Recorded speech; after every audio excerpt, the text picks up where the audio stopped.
Saúde, força e luz. Voltamos no Happy Hour do Bar do Português. Estamos esperando aquela tilápia. A Maria não bebe, mas come tilápia, Maria? Com certeza, peixe. E esse filho lindo aí? Hein? Delícia, maravilha. Quem é ele? Ai. Fala dele, Maria. Ah, meu Deus. Famoso o nome dele, né?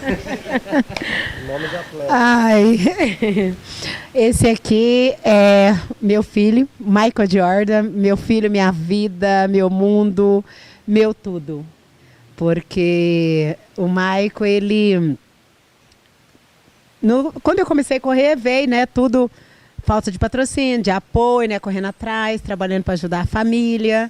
E com 19 anos eu engravidei, né? E aí, meu namorado, falei para ele que estava grávida e ele achou melhor tirar a criança. Ele falou que era jovem, novo para ser pai. E aí ele pediu que eu tirasse a criança. E eu falei que eu não ia tirar. Eu sabia que os meus pais não iam aceitar, porque meu pai sempre falava se uma filha engravidasse sem casar, né? E eu sabia tudo que eu ia passar. Mas eu falei, tirar meu filho eu não vou. Eu vou ter ele, vou ser mãe e vou ser pai. Mas vou pôr só o meu nome no registro. E quando ele crescer e me perguntar pelo pai, eu vou falar tudo o que aconteceu. Então, o Maico, ele é tudo. A minha vida, meu orgulho, meu mundo, meu tudo. Porque eu fui mãe solo, não foi fácil, passei por muitas dificuldades. Meu pai parou de conversar comigo quando eu contei que estava grávida. Ele parou de conversar, eu passei a gravidez inteira sendo ali, eu chegava, ele saía, e o Maico nasceu, não foi fácil, e quando ele engatinhava, ia para o lado do meu pai levantava e saía. Foi assim, muito difícil,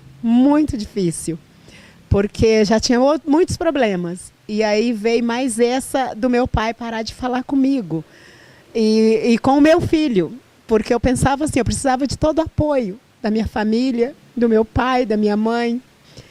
E eu não tive. E depois de 11 meses que ele começou a engatinhar, ele foi no pé do meu pai. E a primeira palavra que ele falou foi "bo".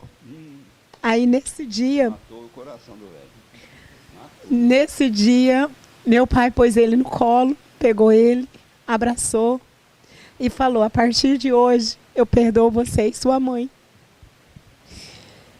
Então, a partir daquele dia, a gente voltou a ser uma família igual sempre foi. Todo mundo unido, se apoiando, sabe? Então, é isso que eu quero passar para as pessoas, que não desistam, sabe? Porque eu fui mãe solo, eu corri até 7 meses de gravidez, gente. Gravidez não é doença, gravidez é saúde. Porque quando eu descobri a gravidez, eu tinha que lutar muito mais, porque eu já tinha que lutar, trabalhar para ajudar minha família, meu irmão Fabiano, né, que é especial, que não anda nem fala. Aí veio o meu filho. Aí eu pensei, é um serzinho a mais para mim poder me preocupar, cuidar, dar amor, carinho e atenção. E aí foi onde que eu falei, não, eu não vou desistir. Então eu corri até 7 meses de gravidez. No 8º, o médico falou, para de correr, senão essa criança vai ficar para trás. Aí eu parei, ele nasceu de 8 meses e meio. Então, é que nem eu falo, minha vida, meu mundo, meu tudo. Quem é mãe sabe e pai sabe do que eu estou falando. Filho é único, filho é tudo pra gente. E aí ele veio no mundo e eu tive mais forças para trabalhar, continuar trabalhando, ou era na roça, ou era de doméstica, babá, auxiliar de produção, tudo que é honesto nessa vida eu fiz para sustentar toda a minha família e o meu filho. Então, para as mães aí, para as mulheres que às vezes, sabe, não desistam. Continua lutando, correndo atrás, batalhando, porque eu costumo dizer, eu venci. Foi uma década passada que não tinha apoios, não tinha os apoios que tem hoje. Eu não desisti, não foi fácil, mas eu lutei. Meu filho está aqui hoje, com 33 anos, e ele falou, eu lembro que desde pequeno eu ensinei para ele, tudo que a minha mãe e meu finado pai me ensinou. Ter honestidade, dignidade, estudar, porque o estudo é o conhecimento, é uma ferramenta que ninguém jamais vai tirar de você. E eu lembro que ele falou para mim, mãe, a senhora não vai pagar faculdade para mim. Eu vou prestar Enem, ProUni, vou prestar uma federal. E como eu não tenho estudo, eu estudei até a 4ª série, eu sempre falei para ele, Maico, eu quero ver você formado. Porque você se formando, eu vou me sentir que eu também fiz uma faculdade. E graças a Deus, ele prestou Enem, ProUni e fez uma federal. Ele estudou, prestou, passou, fez lá na Unifal, em Varginha. Hoje ele é formado em economia e eu me sinto realizada, vendo o meu filho formado. Né? Então é só orgulho e gratidão a Deus por tudo, tudo mesmo que a vida me proporcionou. Graças a Deus. E o nome Michael Jordan é por causa do Michael Jordan. Porque eu sempre pensei, se um dia eu engravidar tiver uma filha, vai chamar Rosa Mota. Porque é a minha ídola, né, a portuguesa que venceu a São Silvestre por 6 vezes. Mas se fosse homem, seria Michael Jordan. E hoje está aqui, minha vida, meu orgulho, meu tudo. Só não cresci igual, né? Mas de resto... Michael,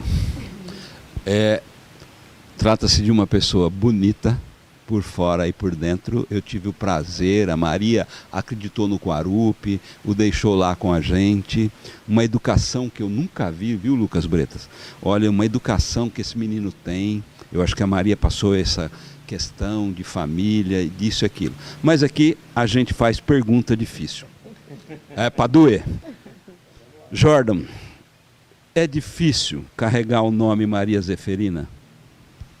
Oxi. Boa noite a todos aí, primeiramente, né?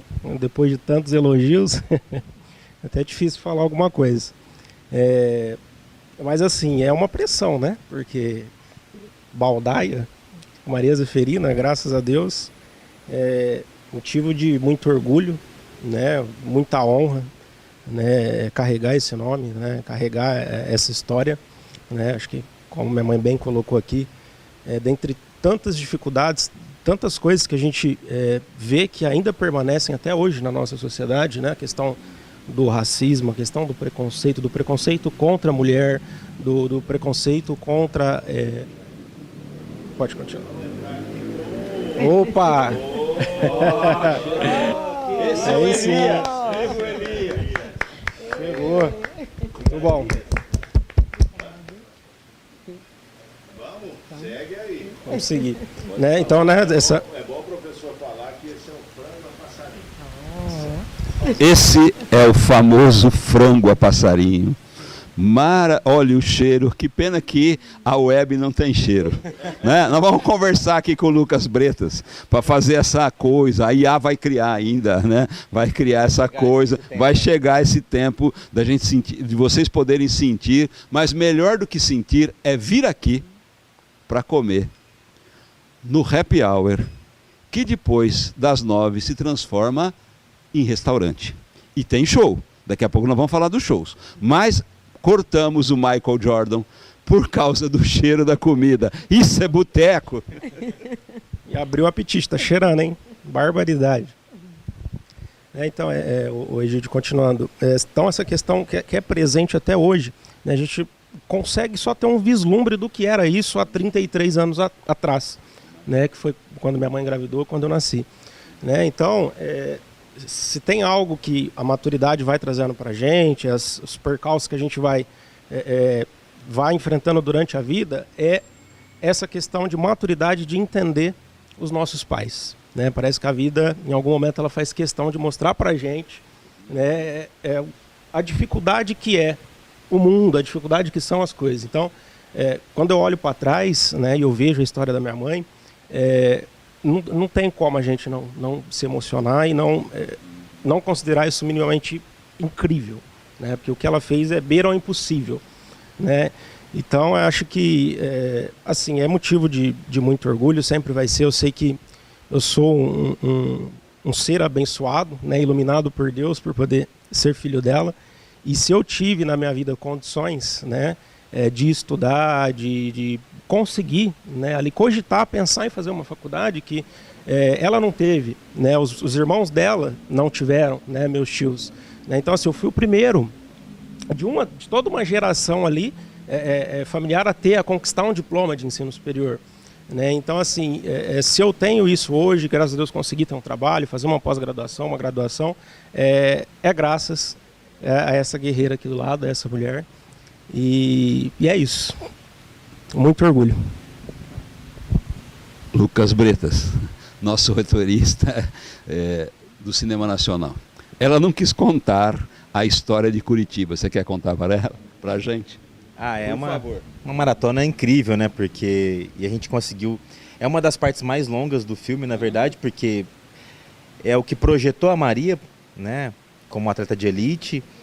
Ela não tinha ainda índice para conseguir sair na elite, mas ela sai lá atrás e fica numa busca interminável pelo pelotão de elite, que ela já tinha encontrado, ela já tinha passado boa parte das atletas, mas ela não acreditava, que ela achava que tinha alguém na frente ainda, algum fantasma lá na frente. Não, eu vou buscar esse pessoal lá na frente. E essa falta de experiência naquele momento, com o medo de ficar para trás, de não achar, fez com que ela só acelerasse.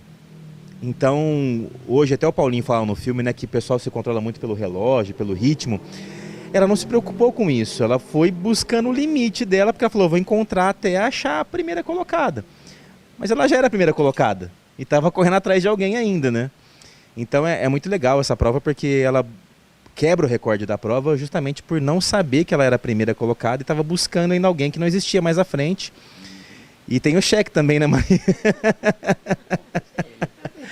E aí ela terminou a corrida, ganhou, na época, isso em 2000, R$10 mil, era um prêmio muito substancial, né? Era um bom valor.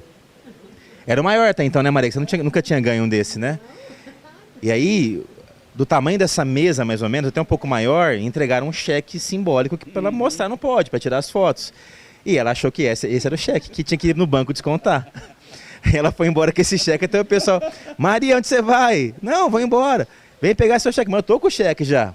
Não, esse é simbólico, de plástico, gigante. Vem pegar o cheque para você descontar no banco, né?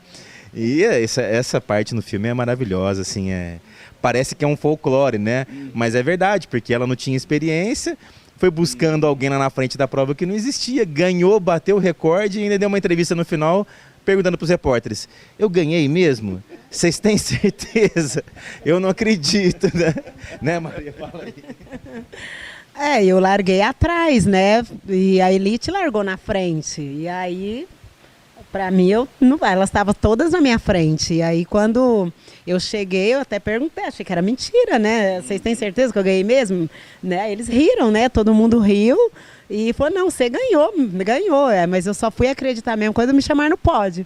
Aí eu caí a ficha que era verdade, até então eu não, sabe, porque foi uma época assim, que eu não tinha relógio, não tinha, sabe, e eu corria assim, só ia. Eu lembro que o meu treinamento era assim, eu marcava de um poste no outro. Eu lembro que eu morava no bairro Alvorada, aí eu trabalhava na roça o dia inteiro. Aí eu chegava 5 horas da tarde, saía correndo pelos carreadores ali do Balbo, sabe, da usina, e ia até lá no Vale do Sol. Eu não tinha noção de quantos quilômetros dava, mas eu marcava assim, de um poste no outro eu corria forte, de uma árvore na outra eu corria forte. Esse era o meu jeito de treinar. Só depois de 10 anos que eu conheci meu treinador, Cláudio Ribeiro, que aí ele começou a me orientar corretamente, certinho. Mas foram 10 anos treinando eu e Deus, né? Correndo descalça e eu e Deus. É tanto que quando eu fui com o Cláudio, ele falou assim, você já está treinada, você precisa ser só lapidada. Aí eu falei, o que é isso? Né? Aí ele falou assim, não, é uns treinamentos específicos que eu vou te passar. E aí, quando ele começou a passar esses treinos, foi que eu comecei a correr prova aqui na região e subir no pódio, nos pódios. O cheque? Eu peguei o cheque lá no pódio e aí coloquei debaixo do braço e estava indo embora. E aí foi que o pessoal chamou. Aí eu falei, mas eu já tô com o meu cheque. Ele falou assim, não, no microfone lá, sabe? No meio de todo mundo. Vem Maria buscar o seu cheque. Eu falei, mas já tô com ele. Não, esse é simbólico. O verdadeiro é o pequenininho que você vai depositar no banco. Aí, eu sou mineiro, é muito desconfiado, né? Eu achei que eles queriam tomar meu checão de volta. Aí eu voltei lá, peguei o cheque, né, pequeno também. Eu falei, mas eu posso ficar com o grande? Ele falou, pode. E eu tenho ele até hoje. Até hoje, trouxe para Sertãozinho e tenho ele até hoje, graças a Deus. Acho que você devia colocar o nome do Michael Jordan de cheque, que é mais bonito. Ele devia chamar cheque, em homenagem. Ele ia gostar, ele ia gostar, ele ia gostar. Viram que moço bonito, que moço inteligente. Mas Maria, você sabe, acho que você não sabe, né? Além de ser albino, descendente de negro, e também passei muita fome na vida, muita fome. Sempre trabalhei. E hoje eu vou comer o frango aqui, esse frango supremo, né? E a coisa mais gostosa para mim, eu já estava no colegial. Eu tenho orgulho de dizer isso, né? Eu fui primeiro emprego, eu fui entregador de marmita, eu lombei caixa. Quando eu vejo esses meninos da Copercana descarregando caixa, entregando nas casas, estou emocionado como você. Eu me lembro dessa dificuldade. E depois melhorou, eu virei contínuo. Hoje o pessoal chama de office boy. Eu não sei o que é office boy, eu não sei o que quer dizer. Não sei o que quer dizer isso aí de office boy, né? Eu era contínuo e eu achava muito legal.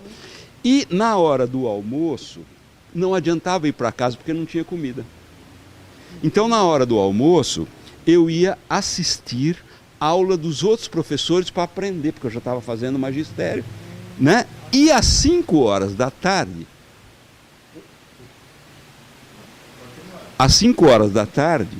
o meu patrão, com dó, doutor Alfeu, gosto muito dele até hoje, ele me pagava um lanche, um hambúrguer e uma coca. Pelo que eu lembro, devia ser uma porcaria de lanche. Uma porcaria, que era um carrinho, né, do lado do Banco do Brasil, devia ser uma porcaria, mas é a melhor comida para mim, eu lembro com uma saudade dessas. Você tem isso, porque você passou fome como eu. Sim.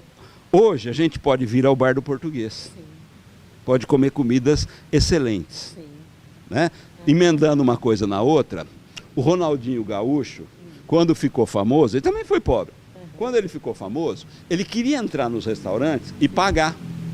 Aí os papagaios de pirata, os falsos que você diz, não deixavam ele pagar. Ele falou, eu quero ter o prazer de pagar um restaurante. Ninguém me deixa fazer isso. Mas Maria, tem alguma comida, alguma lembrança que você fala assim, ó, quando você estava correndo, você falava assim, o dia que eu puder, eu vou comer isso. E o que você comia, que era coisa ruim, mas que na sua memória hoje era uma comida fabulosa. Tem, como tem. Eu lembro que nem eu falei, a gente passou necessidade, passamos fome, a gente saía batendo nas casas. Naquela época a gente falava esmola, pedia esmola, né? Eu e meus irmãos para poder levar para casa para poder sustentar, porque 9 irmãos, minha mãe teve 9 filhos. Então era muito difícil. O dinheiro que meus pais ganhavam era para pagar o aluguel, né? E comprar ali, naquele dia do pagamento, comprava um frango. Mas um frango para 11 pessoas era só naquele momento, no almoço. Né? E o resto dos dias, para chegar ao próximo pagamento, eu lembro que o arroz também era coisa de rico, porque arroz era muito caro. Meu pai comprava um pacote de arroz, né, dava também só ali poucos dias. Aí meu pai plantava o milho no fundo do quintal. Aí minha mãe socava no pilão, né, meu pai fazia aqueles pilão, aí minha mãe socava o milho e fazia quirela. Era aquilo que a gente comia. Aí meu pai plantava mamão, inhame, taioba no fundo do quintal, chuchu, horta, e era isso que a gente comia. Minha mãe fazia refogado, fazia salada, e era o que a gente comia também ali. Então crescemos comendo essas coisas. E eu lembro assim que... Eu lembro que eu ia no Mercado Savenhago, lá da Alvorada, que tem o Mercado Savenhago do lado do Campão. Minha mãe ia comprar algumas coisinhas, e era a época do Danete.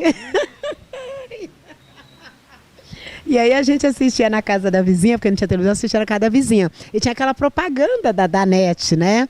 E aí a gente ficava lambendo os beiços, assim, na frente da televisão, e pensava, um dia eu vou comer esse Danone, mas era caro. Aí quando a gente ia no mercado com a minha mãe, a gente ia lá e pegava a bandejinha, passava a mão assim, ficava olhando o Danete. Era uns marronzinho, né? Os copinhos ali e ficava olhando. Aí eu pensei, um dia a gente vai comer esse Danete. Aí minha mãe falava, mas não tem dinheiro. O dinheiro é para comprar o arroz, o necessário, o óleo, 1 quilo de feijão, era isso. Mas aí eu falei, mas um dia eu vou comer esse Danete. Aí os anos se passaram. Aí eu lembro quando eu fui treinar com o meu treinador, o Claudinho, aí eu falei para ele. E aí foi onde que ele comprou uma bandeja de Danete. Eu lembro que eu sentei, menino, aí comi. Eu comi aqueles 4 Danone, de lamber os lábios, assim, de escorrer pela boca, sabe? Mas eu já mais de 20 anos de idade, mas eu realizei o meu sonho. Eu consegui, sabe, comer o Danone, o Danete. Então isso marcou. Até hoje fica na minha memória, sabe? E era isso. E eu lembro também que a gente via aquelas... Hoje você vê assar frango, né? Naquelas negócios que assa frango. Aí minha mãe descia com a gente para a Praça 21 de Abril para levar na missa, todo domingo, né? Levava todos os filhos para a igreja 21, que na época não tinha igreja nos bairros, era só a 21. Aí ia lá para agradecer, assistir a missa com o finado Padre Antônio, onde que ele quer que esteja, né? E aí a gente voltava, tinha aquelas, né... assando aqueles frangão assim, a gente parava em frente e ficava olhando assim, igual o cachorrinho para em frente e fica. Eu, meus irmãos parava, minha mãe, no pagamento a gente vai dar um jeito de comprar um frango assado para vocês comer.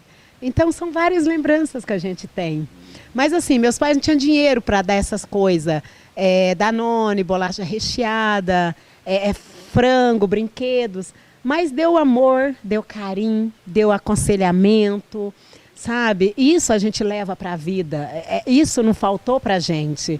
Então eu só tenho gratidão a Deus pelo meu finado pai, que veio de Minas Gerais, né? Trouxe toda a família aqui para Sertãozinho e nos deu todo esse ensinamento para a gente levar para a vida. Então é isso que eu tenho gratidão. Eu e minha irmã brincava com as espigas de milho. Né? Porque as nossas bonecas eram as espigas de milho, meus irmãos, tomate, jiló, sabe? Fazia um carrinhozinho, fingia ali que era. Mas a gente foi muito feliz, muito, muito, porque tinha meu pai e minha mãe, a família unida. Era uma época assim que a gente tomava o café de domingo, café na mesa, poderia sentar a família toda na mesa para tomar. Eu tenho essa lembrança, o café da manhã, quando tinha para comer. No almoço, minha mãe fazia lá um frango, macarronada, com a panela de arroz, feijão. Aí sentava os 9 filhos, meu pai e minha mãe, a gente fazia a oração, agradecia a Deus, sabe? Todo mundo ali unido. Depois sentava lá no fundo do quintal, meu pai cascava cana, a sobremesa era cana. Porque meu pai trazia os feixes de cana da roça, aí cascava a cana e a gente chupava cana. Ou senão comprava aquele pacotão de sacão de laranja que passava vendendo e cascava aquele monte de laranja. Assim, a gente foi feliz dessa maneira. Desse jeito nós somos felizes. Eu, meus 9 irmãos, meu pai, minha mãe. E é isso que eu quero levar para a vida. E tentei passar para o meu filho, sabe? E meus irmãos tentam passar para os filhos deles também, esses ensinamentos. E passou, Maria, com certeza passou e é muito bonito, né? E aqui, para vocês que são ricos ou que foram ricos, agradeçam os seus pais, mas provavelmente vocês não tiveram o carinho que eu tive na minha família e o carinho que ela teve. Só que aqui as nossas histórias se separam. Não estou me comparando a Maria, jamais faria isso, estou falando da questão da pobreza. A Maria encontrou em Deus esse suporte e, como disse o treinador dela, ela já estava pronta. A Maria nasceu para vencer. Isso é uma coisa da genética, isso é uma coisa de Deus. Ela nasceu para vencer. Essa certeza que ela tem, que ela teve a vida inteira, porque é muito difícil. No meu caso, muitas vezes eu pensei em me matar e eu acabei descobrindo a cerveja. Hoje eu agradeço muito. No que ela foi para a religião, eu fui para a cerveja. A cerveja era minha companheira, porque eu tinha tanto problema. Pobre, feio, descendente de negro. Eu estudava no meio dos ricos.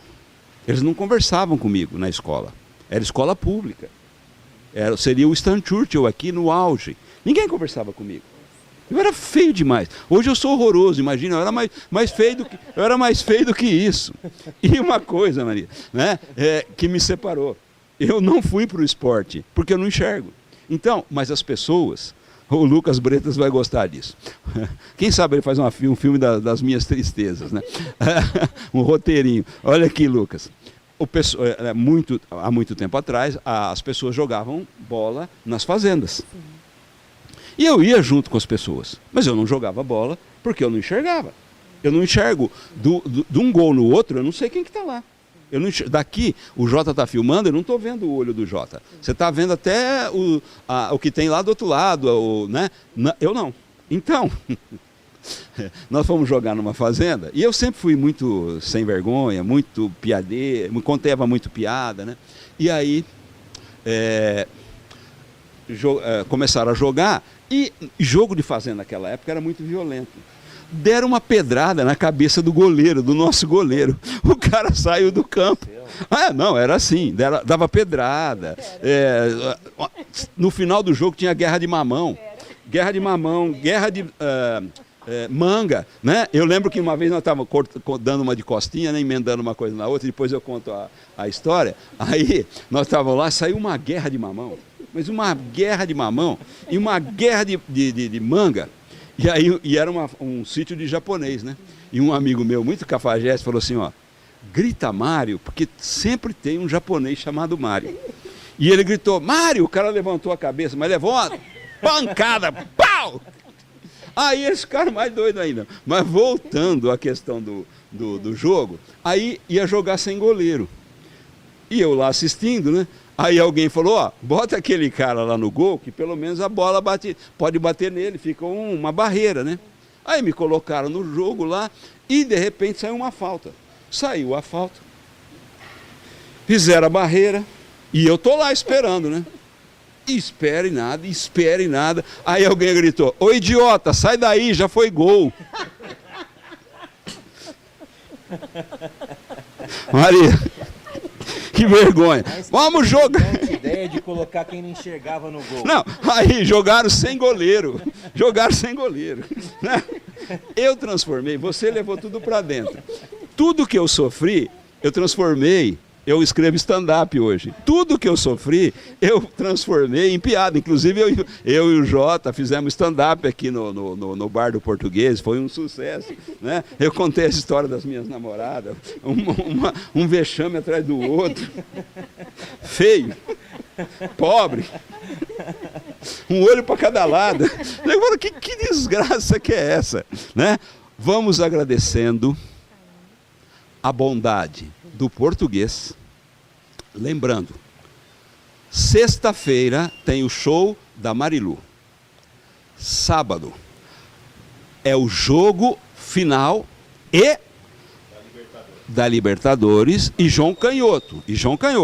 No domingo tem 2 shows no Bar do Português, agradecendo ao Bretas, ao Michael Jordan e a nossa heroína Maria Zeferina Baldaia. Chama para o filme, Maria. Eu convido toda a população de Sertãozinho e região para poder vir prestigiar o lançamento do meu filme Zeferina Maria Brasileira, que vai acontecer no dia 4 agora de dezembro, no Teatro Municipal de Sertãozinho. São 3 sessões, uma às 11 horas da manhã, outra às 15 horas e a outra às 20 horas. O pessoal da prefeitura vai soltar toda a informação, as redes, né, de comunicação vão estar divulgando e passando maiores informações para toda a população. E é de graça, pessoal. O lançamento em primeira mão aqui em Sertãozinho. Porque no dia 27 de dezembro vai para São Paulo, lá para São Silvestre. Nós vamos passar o filme durante os 4 dias, dia 27, 28, 29 e 30, na Expo, lá no Ibirapuera, em São Paulo. Então, todos os 150 mil pessoas que vão passar lá para retirar o seu kit, para correr a corrida da São Silvestre, no dia 31 de dezembro, vai poder acompanhar um pouquinho da minha história de vida do meu filme. Obrigada.